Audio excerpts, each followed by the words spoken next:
itaisha. Ni mpaka siri hii uigundue. Utakapoigundua ndio utakapoanza wewe mwenyewe kujisacrifice kwa Mungu. Mwambie Bwana, leo nimegundua kwetu kuna maroho. Tunakwenda kuingia katika somo letu la siku ya leo. Somo letu, kichwa cha somo kinasema tabia ya mtu mwaminifu. Haleluya. Tabia ya mtu mwaminifu. Tabia ya mtu mwaminifu tunajifunza katika Biblia.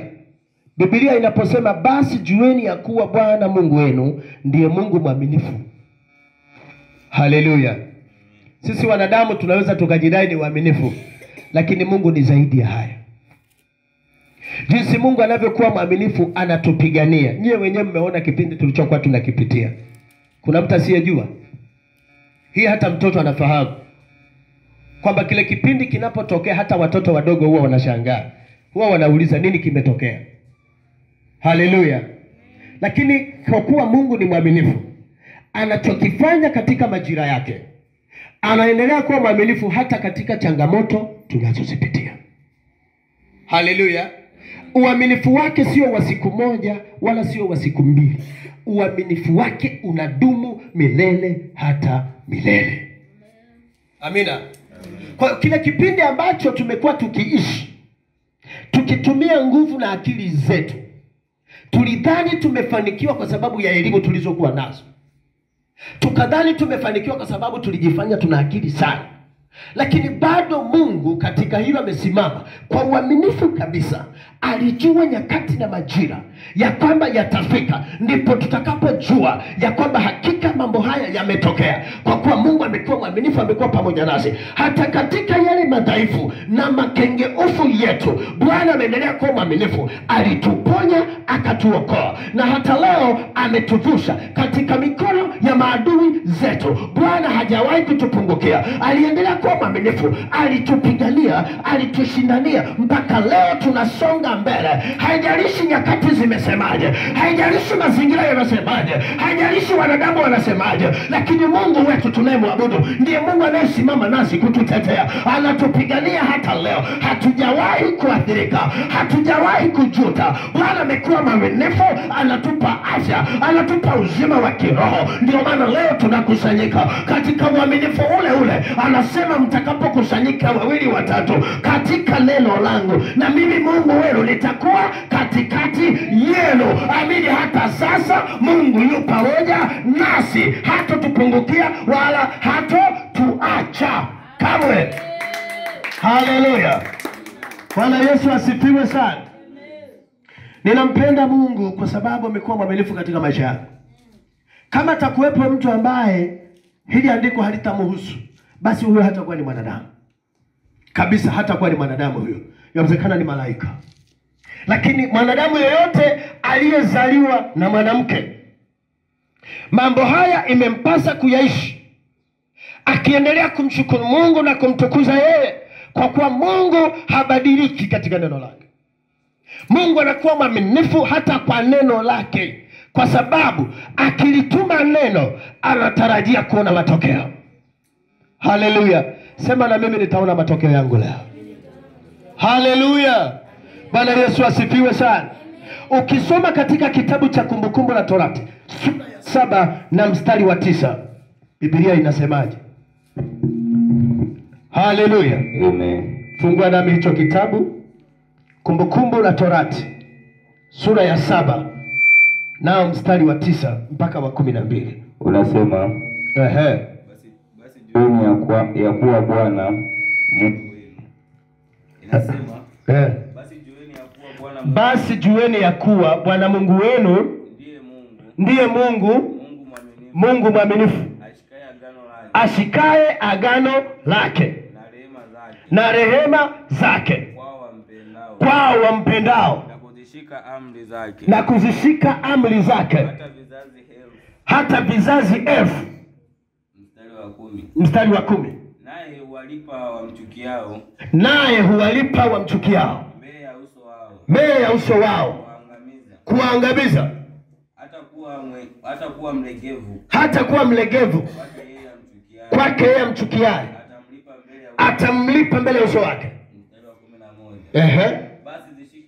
basi zishike amri na sheria na hukumu nazo kuamuru leo uzitende. Amen. Mpigeni makofi kwa hilo. Haleluya. Haya ndio maneno makuu ya msingi ambayo Bwana anatuasa leo, kwamba kwa uaminifu wake anaoachilia katika maisha yetu kila siku. Tazama, Mungu mwenyewe anajiapisha katika neno hili. Haleluya. Bwana lazima atatutetea. Bwana ameahidi kuwaadhibu wote wanaomchukia. Yawezekana kuna mtu anayekuchukia leo kuitwa mlokole. Yawezekana kuna mtu anayekuchukia leo kuona unafanikiwa. Yawezekana leo kuna mtu anayekuchukia kuona mambo yako yanasonga mbele. Yawezekana kuna mtu anayekuchukia leo kuona biashara zako zinainuka. Haleluya. Lakini katika yote haya Bwana ameahidi kwamba mtu huyo Bwana atamhukumu mbele ya uso wake. Haleluya. Sio kama mnalielewa? Bwana atahukumu mwenyewe. Kuna mambo fulani ambayo yamekuwa yakitokea ndani ya jamii zetu. Zamani zile za ujinga, Biblia inasema na tuliitwa wafu kwa sababu hatukuwahi kujua neno hili. Haleluya. Leo sisi hatuitwi wafu kwa kuwa Bwana tumemuona. Kuna mtu anaweza kaisha hajamuona Mungu, unajua. Haleluya. Anangojea mpaka Mungu ashuke. Mungu anafanya katika uaminifu, na uaminifu wake umejengeka katika misingi ya neno peke yake. Haleluya. Lakini kwa sababu ya upumbavu wa mwanadamu, amefika mahala amesahau kwamba yupo Mungu aliyemwezesha, yupo Mungu anayemweka hapo, yupo Mungu aliyemmilikisha hata hizo mali alizokuwa nazo. Haleluya. Uaminifu wa Mungu ni kitu cha ajabu sana. Mungu anapofanya uaminifu, anahakikisha kuona. Mungu amelazimika kuwa uaminifu basi kwa sababu ya neno lake mwenyewe analolisema na kunilinadi katika maisha yetu kile itwapo leo. Mungu angekuwa anabadilika katika neno, tungepata hasara kubwa. Haleluya. Lakini Mungu yuko serious katika neno lake. Nguvu yake kubwa Mungu iko katika neno. Neno akikengeuka, ina maana mbingu na nchi hatutamwabudu tena. Haleluya, haleluya, haleluya. Mungu akikengeuka katika neno, hata uhai tulio nao hautakuwepo tena. Mungu kama atakengeuka katika neno lake, hata wale wanyama hawawezi kuwa na uhai. Mungu kama akikengeuka katika neno lake, hata leo tusingekusanyika hapa. Mungu kama angekengeuka katika neno lake, hata uzima tusingekuwa nao. Mungu kama angekengeuka katika neno lake, hata leo maliko Roho Mtakatifu anayekwambia nenda ibadani, hata isingekuwepo hiyo hali. Ni kwa sababu ya uaminifu wake. Amemwagiza hata malaika anayetuamsha usiku wa manane, anasema ombeni, huu ni wakati wa majaribu. Anapotufunulia haya, na sisi tunakaa gotini, tunamwambia Bwana, tunakushukuru kwa ajili ya neema hii. Asante kwa ajili ya kanisa lako, asante kwa ajili ya watoto wako, asante kwa uwepo wako. Hakika umekuwa mwaminifu, ndio maana umetulinda hata leo, umetuhuruku tena Bwana. Majira haya tunakwenda kusema nawe. Yawezekana hata kiungo kimoja cha mwili kikapotea, lakini maisha yale yanakuwa nothing. Kwa sababu gani? Yaliungamanishwa na maroho ya mababu waliokuwa wakiabudu mizimu. Nateseka sana. Utawekewa mikono mpaka nywele zitaisha. Ni mpaka siri hii uigundue. Utakapoigundua ndio utakapoanza wewe mwenyewe kujisacrifice kwa Mungu. Mwambie Bwana, leo nimegundua kwetu kuna maroho. Haleluya. Bwana Yesu asifiwe sana. Mwambie Mungu, kwa uaminifu wako nifunulie, nijue historia ya mababu zangu, ili niweze kukemea zile roho walizoziishi. Kwani hakuna madhabahu ulizokuwa unaziabudu? Unategemea zile madhabahu zimeenda wapi? Zile madhabahu ni maroho, na yale maroho huwa yanatamani kukuingia wewe. Hivyo basi, kwa kuwa Mungu ni mwaminifu, anatupa neema ya kuzijua hizo siri. Na sisi tunakwenda katika ulimwengu wa roho, tunazivunja zile madhabahu, kwamba zile madhabahu walizofanya wao sisi hazituhusu. Haleluya. Ukitaka kuona mafanikio katika ulimwengu wa roho, nenda kaziamuru zile madhabahu. Ziambie, wewe madhabahu, hunihusu mimi. Mimi ni mwana wa Mungu niliyokombolewa kwa damu ya mwana kondoo. Damu ya Yesu inanena mema juu ya maisha yangu. Hapo tu ndipo utakaposalimika. Kinyume na hapo, Mungu tabaki kusikia anaitwa mwaminifu tu, lakini hutaona matunda ya uaminifu. Haleluya. Na katika uaminifu tunahitaji kuwa watakatifu pia. Mungu ni mwaminifu, pia ni mtakatifu. Mungu hapendi kuchanganywa. Mungu hapendi michanganyo.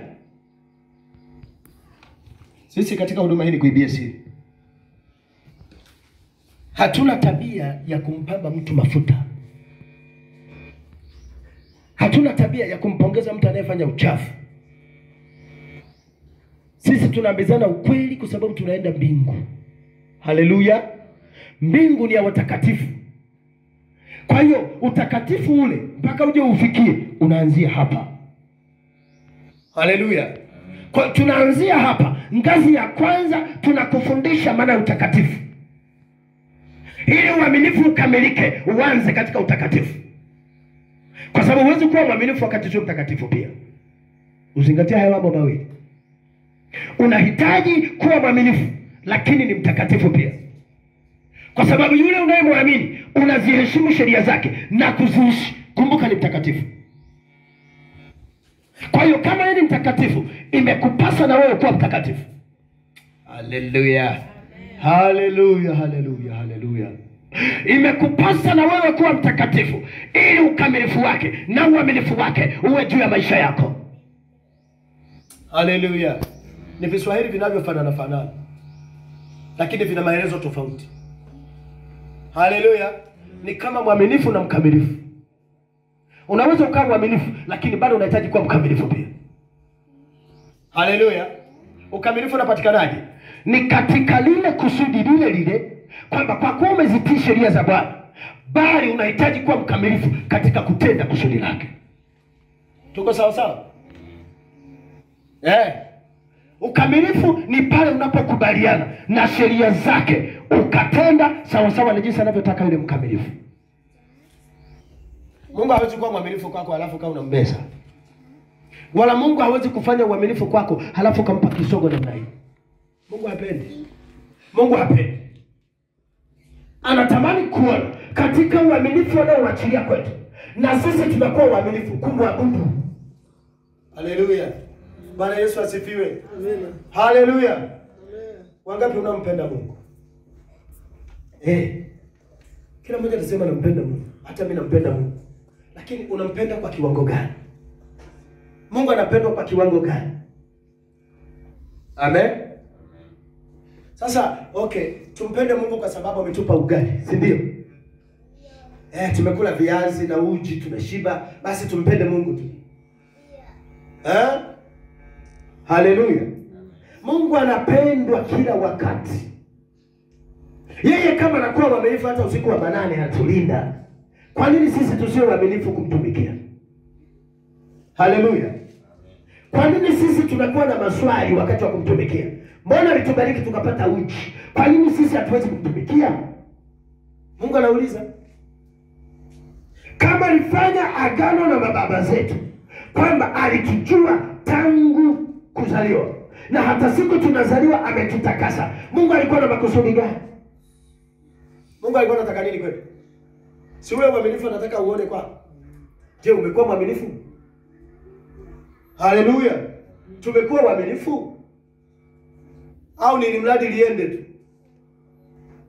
Alafu nasubiri ile siku kwamba wataniimbia, watanisindikiza, wataimba na sifa na mchungaji na askofu atakuwepo. Yale yameisha. Ile siku siitegemee sana.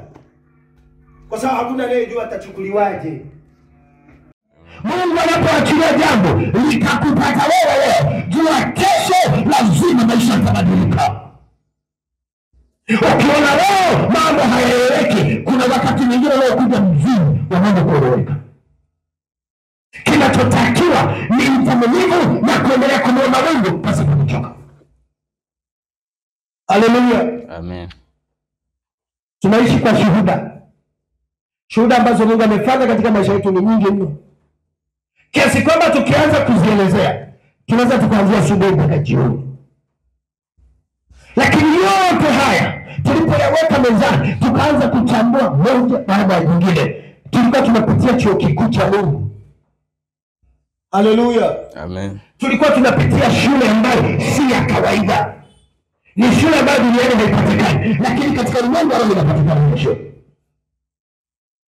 Kwamba Mungu alichopenda kitengeneza, anasema hivi, hata siku tulizohubiri viti ambavyo havina washirika, tulikuwa tunahubiri watu wa Shinyanga wananielewa. Wakati tunaanza huduma Shinyanga, nilikwenda nikashika viti namna hii, nikawa nasema Mungu abariki watu hawa, wainue watu hawa, na wakiwajaza. Leo ile kanisa limejaa. Siku ninaomba mchungaji anasema sijui ni malaria imepanda kichwani kwa mtumishi. Haikuwa malaria, ni mafunuo. Haleluya. Amen. Mpaka leo hilo kanisa lipo na watu wamejaa. Kwa mimi sita hata siku za katikati ya ibada huwa tunakaa hapa tunamwomba Mungu. Kwa wale waliokuja hata kama ni wawili, bado Bwana anainuliwa hapa. Haleluya.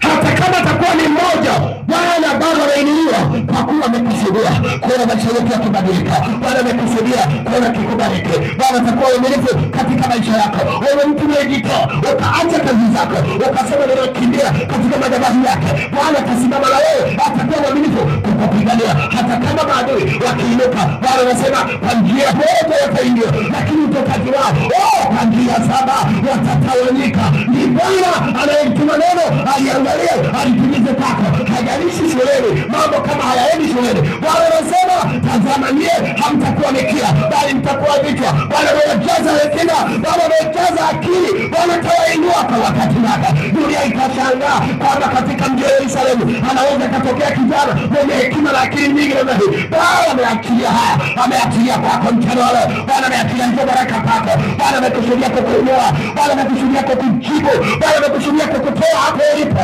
Unaona Bwana akikuinua, naona Bwana akikukatisha juu pamoja na wako mahitaji yako. Bwana ameyasikia, Bwana ameyasikia, Bwana amesikia kutoka katika kiti cha enzi. Bwana amekusudia kuona maisha yako yanabadilika. Sema mchana wa leo maisha yangu yanabadilika. Sema mchana wa leo maisha yangu yanabadilika katika jina la Yesu Kristo, na iwe kwako leo. Amen. Haleluya. Niambie, tatizo letu sisi wa Tanzania,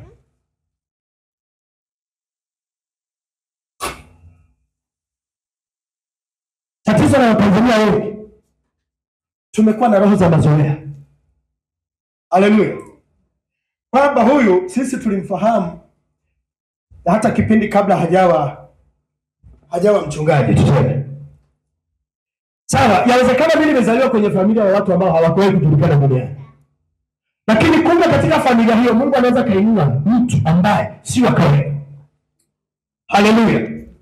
Lakini kadri anavyoendelea kukua kiroho, ndivyo anavyoendelea kumtambulisha mtu huyu.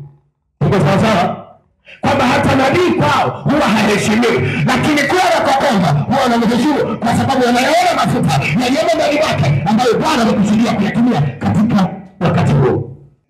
Yaani Mungu ana makusudi ya kuhakikisha maisha yako yanabadilika. Mungu ana makusudi ya kuhakikisha chochote ulichokiomba kinajibiwa kwa wakati. Haleluya. Haijalishi hajakujibu sasa, lakini amini neno lake alilolitamka kwa kinywa chake lazima litatimia katika maisha yako. Ni wewe mwenyewe namna ya kujipanga kwenda mbele za Mungu wako, kumwambia mahitaji yako kila wakati. Ndio maana anasema ombeni bila kuchoka, kwa kuwa Mungu wetu si Mungu kiziwi, wala si Mungu ambaye anaweza kazuiliwa na jambo lolote kutimiza neno lake alilolituma kwako alafu aliangalie na apate kulitimiza. Na mshangaa mwanadamu ambaye hata amini neno hii kwamba Bwana alilituma neno. Kulituma neno ni silaha ambayo inatuwezesha kuendelea kuabudu na kusifu. Ni silaha inayochochea kuendelea kuomba kila wakati. Ni silaha inayochochea kuona uwepo wa Mungu maishani. Ni silaha inayokuchochea kukimbilia kanisani kwenda kusema na Mungu wako. Ni silaha inayokuchochea hata ukiwa kazini unasikia roho inakusukuma kumwambia Bwana angalia, Bwana angalia, Bwana angalia. angalia, hata kama kuna changamoto ya aina yoyote, utasikia msukumo unaokwambia omba kwa ajili ya jambo hili, omba kwa ajili ya uchumi huu, omba kwa ajili ya familia yenu, omba kwa ajili ya wazazi wako, omba kwa ajili ya uzao wako, omba kwa ajili ya watoto wenu, omba kwa ajili ya ndugu zenu. Omba. Ushindi unapatikana katika neno, kwamba hata maombi tunayoomba yanaongozwa na neno lake mwenyewe. Ndio maana hata Yesu alipokuwa akijaribiwa alimjibu shetani, anasema imeandikwa. Hakusema wanadamu walisema, alisema imeandikwa. Alimjibu kwa maandiko na shetani alimshinda kwa maandiko. Kwa hiyo hata maombi tutakayoomba yanaombwa kwa mjibu wa neno. Neno linakupa msingi wa namna hata ya kusema na baba zako. Asante kwa neno. Ndio maana hata leo maombi tunayoomba yanatokana na neno lenyewe. Ukimwambia Bwana kwa neno lako uliyesema, Bwana lazima asikilize maombi haya, kwa kuwa amesikia umemtaja yeye katika neno lake aliloliamuru, kwamba neno hili nimelituma, nalo neno halitamrudia bure. Sema, neno la Bwana halitamrudia bure. Anaposema uponyaji, hilo neno haliwezi kurudi bure. Lazima litafanya, lazima litaponya, lazima litaokoa maisha ya mtu ambaye ameugua muda mrefu. Yesu akishuka, hilo neno ndilo linaloponya, linarejesha uhai. Kama Ezekieli wakati anaulizwa kwa habari ya mifupa, anamwambia Ezekieli, tamka juu ya mifupa. Ezekieli hana cha kujibu, anasema Bwana niseme nini? Anamwambia tamka uzima. Akatamka uzima, ile mifupa ikaanza kupokea uhai. Mifupa ikapokea uhai. Lilikuwa ni neno ambalo Bwana liliachia ndani ya mtumishi wake. Hivyo hata wewe leo anza kutamka neno katika yale unayoona hayaendi. Niambie kwa jina la Yesu Kristo, neno la Bwana limekuja kwangu kwa wakati. Nasema wewe biashara uliyekuwa umekufa, haya nakutamkia sasa, ufufuke leo, ufufuke leo. Yapo mambo yaliyotaka kuharibu ndoa yako, niambie leo kwa neno la Bwana, wewe ndoa unapona, wewe ndoa unapona, wewe ndoa unapona, wewe ndoa unapona. Hata kama ni uchumi wako ulikuwa umepigwa kwa viwango vikubwa, leo kwa neno la Bwana uambie uchumi, leo nimegundua ya kwamba Bwana bado ni mwaminifu katika uchumi wangu. Ewe uchumi, hata kama umepigwa, leo nakurejesha kwa damu ya Yesu, leo nakurejesha kwa neno la Bwana, leo nakurejesha kwa mamlaka ya Kristo. Naye Bwana ataliangalia neno lake, atalisimamia, atahakikisha linatimizwa, atahakikisha linatimizwa, atahakikisha linatimia. Mshangilie Bwana, mwambie Bwana tunakushukuru, asante kwa neno lako. Hakika Mungu ni mwema, Bwana amefanya sawa sawa na mapenzi yake. Mungu bado anaongea, Mungu bado anaongea. Ukiona unapitia katika kipindi kigumu, ukiona kuna kipindi kimekuwa kigumu kwako, tarajia kuna kipindi kizuri kinakuja. Haleluya. Kama ulikosa tabasamu ya muda mrefu, tarajia kupokea tabasamu. Mimi nakwambia maneno haya ni ya kinabii, yatakuja kutokea. Ndio huwa wakati tutakaposema mchungaji aliwahi kuhubiri neno hili. Haleluya.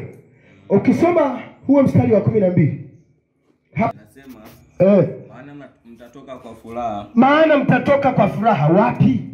Mtaongozwa kwa amani. Mtaongozwa kwa amani. Mbele yenu milima na vilima vitatoa nyimbo. Vilima na vilima vitatoa nyimbo. Ulishawahi kusikia vilima vinaimba? Ndiposa tulipokuwa mlimani tukaisikia sauti ya Bwana. Haleluya. Nikwambia hata miti huwa inaongea jamani. Kuna wakati unaweza kuwa katika huzuni fulani, yaani umeomba, imefika time sasa unasema basi Bwana Mungu, mimi nilishaomba mno, sasa kama hutanijibu leo basi. Unashangaa katika miti kuna sauti inaweza ikaja, ukasikia umepata oksijeni nyingine ya tofauti kabisa, ukasikia unahuishwa, ukasikia nguvu inaingia katika miguu, ukasikia nguvu inapanda mpaka kifuani, ukasikia mikono inaanza kupanda namna hii, halafu unasikia kunena kwa lugha. Haleluya. Unasikia unanena kwa lugha. Kunena kwa lugha sio kwamba unajifanya. Uelewe. Kunena kwa lugha sio kwamba unajifanyisha, bali ni nguvu itokanayo na neno inaingia, halafu Roho wa Bwana anaanza kufanya kazi kupitia wewe. Haleluya. Bwana Yesu asifiwe. Kwa hiyo ukiona mtu ananena kwa lugha, Tafsiri yake ni kwamba ipo nguvu ya Mungu iliyopenya ndani mwake, naye Roho wa Bwana anafanya kupitia wewe mwenyewe. Ndio maana anaweza kaongea kwa lugha ambayo hamtaelewa. Haleluya! Kwa sababu anenaye kwa lugha anasema na nani? Na Baba yake wa mbinguni. Ni lugha ambayo hata mapepo huwa hawaelewi. Haleluya! Ndio maana tunapopata fursa hizi, tunapoomba na tuombe katika Roho, kwa sababu kuna mambo ya sirini ambayo inabidi tuseme na Baba yetu. Shetani hatakiwi kujua tunaomba nini. Haleluya! Usizubai. Huu ni wakati ambao katika fursa hii tunayopewa, tuna neema ya ajabu ambayo tunaweza tukasema na Baba yetu kwa njia ya lugha ya kimbingu. Lugha ya kimbingu tunanena kwa Roho. Huyo Roho akiwa ndani mwako ndiye atakaye kuwezesha hata kuona katika Roho. Haleluya! Bwana Yesu asifiwe sana. Mungu hawezi kuwa mwaminifu halafu maisha yako yakaendelea kuwa ya dhiki. Mungu hawezi kuwa mwaminifu halafu tukaendelea kuitwa wakosaji. Haleluya! Amen. Mungu hawezi kuwa mwaminifu halafu magonjwa yasiondoke kwetu. Never. Mungu katika uaminifu wake anataka kuhakikisha anabadilisha hata system za maisha tuliyozoea. Yapo maisha tuliyoyazoea, maisha ambayo tuliona ni kawaida tu, lakini kumbe yale maisha yalikuwa yamefungamanishwa na Roho. Kila mtu ni kiongozi hapa. Huwa sipendi kutumia jina la kuita washirika, huwa sipendi kutumia jina hilo, lakini mara nyingi natumia jina la wanafunzi wa Kristo, kwa sababu wanafunzi mara zote huwa wanatamani kujifunza ili anapoachiliwa akafanye kama baba yake. Uko sawa sawa? Anapoachiliwa nenda atoke akafanye kile ambacho baba yake alimfundisha. Kikiwa kizuri kitoke vizuri zaidi. Haleluya! Amen. Nasi pia tuna baada tulipolelewa, tuna wazazi wa kiroho waliotuwekea mikono wakasema nenda ukatumike kwa mafuta haya. Lazima mapepo watakutii, lazima watu watavuliwa, lazima wagonjwa watapona, lazima mapepo yaitii sauti ya Bwana. Haleluya! Ukitaka kufanikiwa lazima uwe na baba anayekusaidia namna ya kuenenda katika dunia hii, kwa sababu mpaka awe baba ameona mengi zaidi yako. Ndio maana leo nakufundisha haya kwamba Mungu bado ni mwaminifu. Haijalishi unapitia changamoto gani, endelea kuamini Mungu ni mwaminifu kwako. Hajakuacha wala hajakupungukia. Inawezekana na mateso na mbavu, Bwana anasema hii ataendelea kuwa mwaminifu katika agano aliyofanya na wewe. Lazima Bwana alitimize. Acha kukata tamaa, acha kuvunjika moyo, acha kuvunjika moyo, acha kuvunjika moyo. Usije ukawaza vibaya. Bwana anakuwazia mawazo yaliyo mema siku zote. Ndio maana tuko hapa, si kwa bahati mbaya, ni kwa mapenzi ya Mungu. Nasi tunaamini wakati wa Bwana umetimia kuihubiri Injili kwa mataifa yote, mataifa yote yatapokea Injili ya uponyaji. Watu watapokea unabii wa ukweli, wala si unabii wa kipepo, unabii wa ukweli unaotokana na neno lake. Hakika Bwana amelithibitisha hili. Amen. Bwana asema hivi, sikieni hukumu. Sikieni hukumu, mkatende haki, kwa maana wokovu wangu karibu kuja na haki yangu kufunuliwa. Ni Mungu mwenyewe anasema. Mungu anasema tendeni haki. Tunahitaji kutenda haki kila wakati. Maisha yetu hata kama yameharibiwa na mwovu, lakini leo tuna nafasi nyingine kumwambia Shetani, sasa wakati huu wa kwako. Haleluya! Amen. Una nafasi ya kumwambia Shetani, nafasi hii sio kwako tena. Hii nafasi ya Kristo mwenyewe. Bwana amesimama sasa, yuko upande wangu. Anasema hivi, sikieni hukumu, mkatende, kwa maana wokovu wangu karibu kuja. Bwana ameleta wokovu kwako. Tazama Bwana mchana wa leo anakwenda kuachilia wokovu. Wokovu ni pamoja na kuponywa, wokovu ni pamoja na kubadilishiwa maisha yetu, wokovu ni pamoja na kuleta amani mahali ambapo amani ilikuwa haipo, wokovu ni pamoja na kuleta uzima mahali ambapo yalikuwa magonjwa na magonjwa. Bwana wanajeshi anapoiachilia neno hili, hakika maisha ya mtu yanabadilika, maisha ya mtu yanabadilika, maisha ya mtu yanabadilika katika jina la Yesu Kristo wa Nazareti aliye hai. Bwana mwabudu ndiye atakayefanya jambo hili mchana. Mshangilie Bwana Yesu kwa makofi jamani. Tusimame. Haleluya. Tutaendelea kujifunza na kuendelea kutafakari. Sijui Mungu alikutendea nini, lakini na kila sababu ya kumshukuru Mungu kwamba Baba, ninakushukuru hata sasa kwa kwamba umenirehemu. Tazama nilikuwa na vita kubwa, lakini Mungu umenitetea. Umenipenda wewe vita, na hata leo ninasimama kwa sababu mkono wako haujawahi kunipungukia wala kuniacha. Hiyo sababu ndio kuleta mbele za Mungu. Na ndio Bwana, hata katika wakati ule nilipokuwa sijui nifanyeje, Bwana ulifanya njia. Leo ninayaona matendo makuu yakifanyika maishani mwangu. Raseteria Rehamantori sataya Rikuseteria Marima sataya hapa Rikamasotori hitaya. Tunahitaji uaminifu wako Bwana. Rapantarehe sataya Rakosetehe Rampantarehe taraha sataya Rikazataraha sataya Mantori hita Rakasoteriha. Kila moja nyosha mkono juu. Nyosha mkono juu, sema na baba yako. Mkumbushe Bwana. Mkumbushe Bwana. Mwambie Bwana, nimekumbuka hata siku ile, kama sio wewe nisingepita pale. Kama sio wewe nisingevuka pale. Endelea kumkumbusha Bwana. Tafakari. Mkumbushe Bwana. Mwambie Bwana, hata kama ugonjwa ule wanadamu walikuwa wameshasema sitaishi, lakini Bwana uliniponya wewe peke yako. Bwana, umekuwa mwaminifu. Bwana, hata leo ninaishi. Walinitabia kwamba mimi umri wangu umefika mwisho, lakini Bwana tazama, ulinivusha na hata leo bado unanivusha. Bwana nakushukuru. Mkumbushe Bwana. Mkumbushe.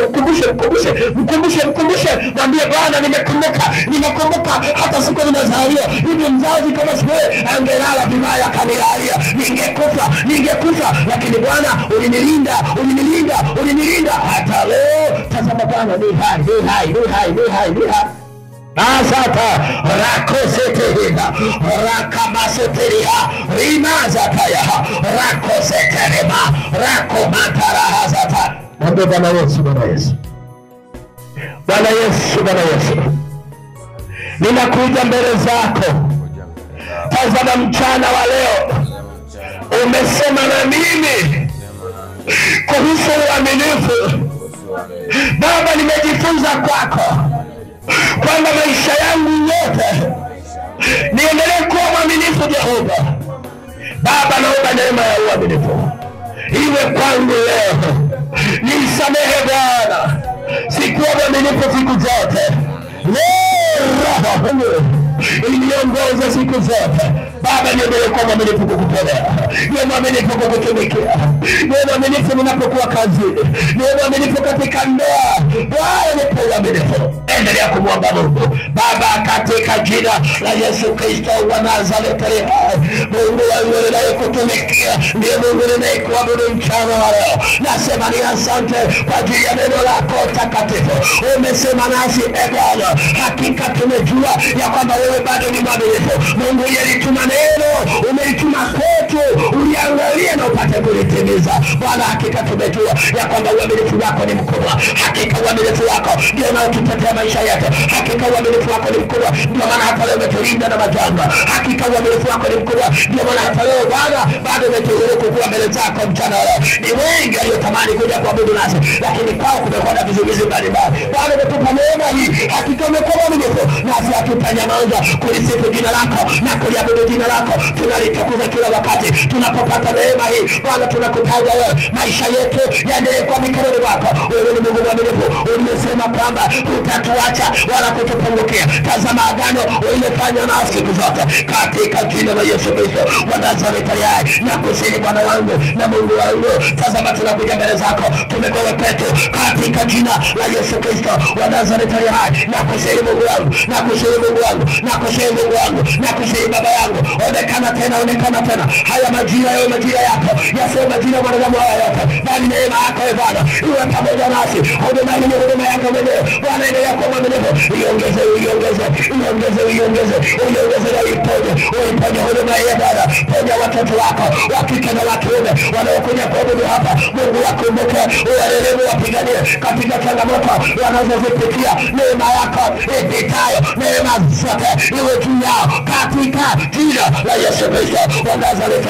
Na kusema mtakatifu, endelea ya kutuhudumia mchana wa leo. Tawala maisha kila moja, tawala mioyo yetu, tawala fahamu yetu, tawala akili zetu. Tunapoendelea Bwana, neema hii iwe juu yao, neema hii iwe juu yao, neema iwe juu yao, iwe juu yao, iwe juu yao, iwe juu yao. Neema ya uaminifu itawale kuanzia leo, kuanzia leo katika ukuzi wao. Bwana wakumbuke hao, neema yako Bwana iwe juu yao, neema ya uaminifu itawale watoto hao kwa jina la Yesu, kwa jina la Yesu, kwa jina la Yesu. Wanazidi pale, natangaza nguvu, natangaza nguvu ya Bwana itakayotawala maisha yao, maisha yao kuanzia leo, kuanzia leo, kuanzia leo kwa jina la Yesu. Roho ya uaminifu naipanda ndani mwao, naipanda ndani mwao kwa jina la Yesu. Napanda roho ya uaminifu ndani mwao, napanda hiyo roho, hiyo roho, hiyo roho, hiyo roho ya uaminifu itawale, itawale, itawale, itawale, itawale, itawale kwa jina la Yesu. Roho ya uaminifu itawale maisha yao, itawale watoto wao kwa jina la Yesu, kwa jina la Yesu Kristo wa Nazareti. Na mkemea yule adui, na mkemea shetani, na mkemea shetani pamoja na kazi zake zote. Hatafanikiwa, hatafanikiwa, hatafanikiwa, hatafanikiwa. Na roho za kutoka uaminifu kwa jina la Yesu wa Nazareti. Natangaza nguvu yako na uwepo wako juu ya watoto wao kwa jina la Yesu Kristo wa Nazareti. Natangaza roho ya uaminifu iwe juu yao, na waweka mikononi mwako neema yako ipitayo neema zote itawale maisha yao kuanzia leo kwa jina la Yesu Kristo wa Nazareti. Nakemea kila roho zote zinazosababisha uaminifu kuondoka kwa jina la Yesu, kwa jina la Yesu, kwa jina la Yesu. Pokea neema hii, pokea neema hii kwa damu ya Yesu, kwa damu ya Yesu, kwa damu ya Yesu. Unafunguliwa, unaweka hilo.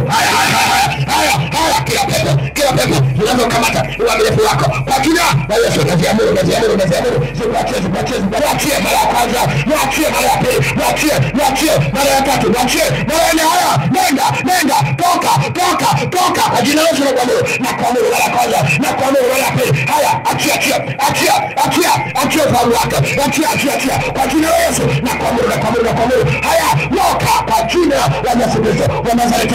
Ameweka huru kwa damu ya Yesu, kwa damu ya Yesu, kwa damu ya Yesu. Haya, nakupoa mikono ya shetani, ikuachie. Roho ya uaminifu ingie ndani mwako, ingie. Haya, pokea neema ya uaminifu, pokea kwa jina la Yesu Kristo wa Nazareti. Natangaza kufunguliwa kwako, natangaza kuwekwa huru kwako kwa jina la Yesu, kwa jina la Yesu, kwa jina la Yesu, kwa jina la Yesu. Pokea neema hii, pokea neema hii, pokea kwa jina la Yesu. Pokea neema hii, pokea kwa jina la Yesu. Pokea. Navunja kila maroho, toka kwa jina la Yesu, toka na kukemea kwa jina la Yesu Kristo wa Nazareti. Haya, toka mote. Toka kwa jina la Yesu. Aweka huru kwa damu ya Yesu, kwa damu ya Yesu, kwa damu ya Yesu, kwa damu ya Yesu, kwa damu ya Yesu. Funguliwa, uwe huru kwa damu ya Yesu Kristo wa Nazareti. Na kufungua kuanzia leo, umewekwa huru kwa damu ya Yesu wa Nazareti. Neema ya Bwana iwe pamoja na roho ya uaminifu itawale maisha yako katika jina la Yesu Kristo wa Nazareti. Natangaza kufunguliwa kwake. Mungu mkumbuke kijana huyu. Tazama maisha wanayoyapitia yamekuwa ni maisha yaliyojaa sumu, yamekuwa ni maisha mbaya, yamejaa kukata tamaa na kuvunjika moyo. Bwana, neema hii iwe juu yao, neema iwe juu yao kwa jina la Yesu, kwa jina la Yesu Kristo, kwa jina la Yesu Kristo wa Nazareti. Natangaza kufunguliwa kwake. Haya, kila pepo, kila madhabahu, achia mara ya kwanza, achia mara ya pili, achia mara ya tatu, achia. Haya, na kuvuta kwa mamlaka jina la Yesu, kwa mamlaka ya jina la Yesu Kristo wa Nazareti. Mara ya kwanza, mara ya pili, mara ya tatu. Haya, go, nenda. Pepo Mungu, na kuamuru kwanza sasa. Yes, na kuseta.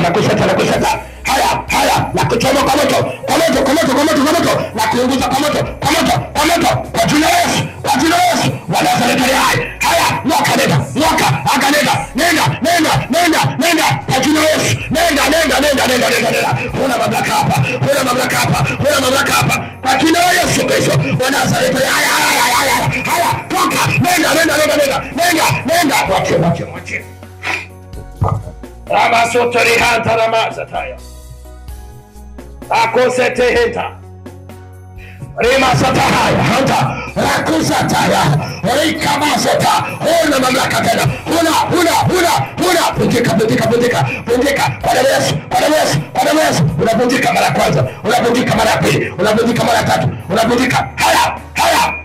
Aga uende. Haya, nenda na kuamuru. Nenda.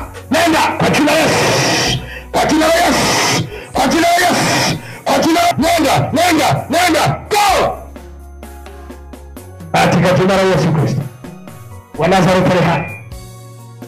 Katika jina la Yesu Kristo, Bwana nakushukuru kwa uaminifu wako.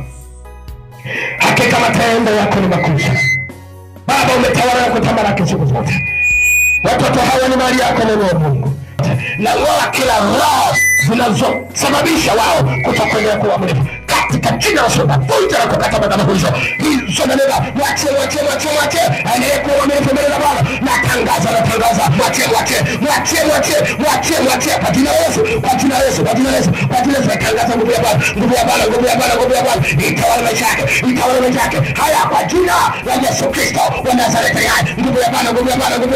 Itawala maisha yako. Kuanzia leo na kung'oa katika falme za giza. Endelea kufunguliwa na kuwekwa huru. Kwa jina la Yesu Kristo wa Nazareti hai. Baba, tunakushukuru.